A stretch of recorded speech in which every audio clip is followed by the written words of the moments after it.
ಓದ್ತಿದ್ರೆ ಒಬ್ಬನ್ ಮುಟ್ಟು, ನೀನ್ ಶುರು ಮಾಡಿದ್ರೆ ಗಲ್ಲಾಟೆ, ನಾನ್ ಮಾಡಿದ್ರೆ ದಂಡ ಎತ್ರೆ. ನೋಡಮ್ಮ, ನಾನ್ ಒಬ್ರು ಲೈಫಲ್ಲಿ ಇರೋಗ್ಬೇಕಂದ್ರೆ ಇನ್ನೊಬ್ರು ಲೈಫಲ್ಲಿ ವಿಲನ್ ಆಗ್ಲೇಬೇಕು.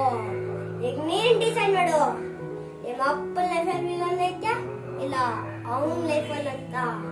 ಸರಿ, ನಾನ್ ಭೂಮಿಗೆ ಬೆನ್ ಕೊಡೋದು ಮಲಗ್ಬೇಕಾದ್ರೆ ಮಾತ್ರ. ಮಸ್ತ್ ಆಗೋರ್ಗೆ ಎದುರ್ಕೊಂಡಿಲ್ಲ, ಇಲ್ಲಿ ಸ್ಕೆಚ್ ಅಲ್ಲ.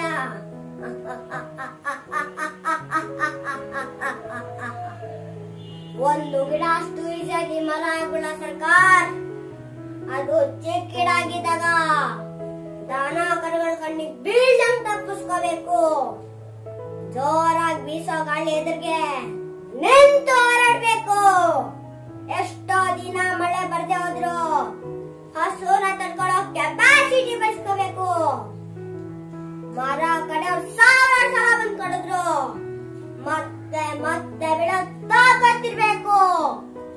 ಆಗ್ಲೇ ಒಂದು ಗಿಡ ಹೆಮ್ಮರವಾಗಿ ಬೆಳಕ್ ಸಾಧ್ಯ. ನಿನ್ನ ಉದ್ದೇಶ ನನಗಿರ್ತಿದ್ರೆ ನಾನ್ಯಾಕೋ ACP ಹತ್ರ ಹೋಗ್ತಿದ್ದೆ. ಒಂದಾನೆ ಒಂದ್ ಹುಲಿ ಹೊಡಕ್ ನರಿಗಳ ಹತ್ರ ಹೋಗಲ್ಲ, ಅದೇ ನುಗ್ಗೊಡಿಯುತ್ತೆ. ಗನ್ಗೋ ಬುಲೆಟ್ಗೋ ಇರೋ ಫ್ರೆಂಡ್ಶಿಪ್, ಯಾರಾದ್ರೂ ಟ್ರಿಗರ್ ಪ್ರೆಸ್ ಮಾಡಿದ್ರೆ ಬುಲೆಟ್ ನುಗ್ಗೋದು ನಿಜ, ಆದ್ರೆ ಆ ಗನ್ ಗುರಿ ಇಟ್ಕಣೇನೆ ಬುಲೆಟ್ ನುಗ್ಗೋದು.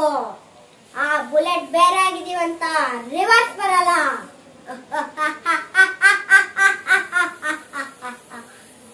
ಪ್ರಾಣೇಶ್ ಮಿಮಿಕ್ರಿ ಹೇಳ್ತೀನಿ. ವಿಶ್ವೇಶ್ವರಯ್ಯ ದೀಪದ ಬೆಳಕಿನ ಓದಿದ್ರು, ಅಬ್ದುಲ್ ಕಲಾಂ ಬೀದಿ ದೀಪದ ಬೆಳಕಿನ ಓದಿದ್ರು, CV ರಾಮಣ್ಣ ಗಂಧದ ಬೆಳಕಿನ ಓದಿದ್ರು. ಏನ್ ಅನಿಸ್ತೈತಿ ನಿನಗ? ಅಲ್ಲಿರಲ್ಲ ಹಗಲತ್ತನ್ ಮಾಡಿದ್ರು ಅಂತ. ಮಕ್ಕಳು ಸ್ಕೂಲಿಗೆ ಹೋಗೋವರೆಗೂ ಹೇಗಿರ್ತಾರೆ, ಆಮೇಲೆ ಕಾಲೇಜ್ಗೆ ಹೋಗ್ಬೇಕಾದ್ರೆ ಹೇಗಿರ್ತಾರೆ ನೀವೇ ನೋಡಿ. ಅಮ್ಮ ಸ್ಕೂಲ್ಗೆ ಹೋಗಿ ಬರ್ತೀನಿ, ಅಮ್ಮ ಕಾಲೇಜ್ಗೆ ಹೊರಟ್ಬಿಡ್ತೀನಿ, ಬಾಯ್. ಎಲ್ಲರಿಗೂ ಧನ್ಯವಾದಗಳು.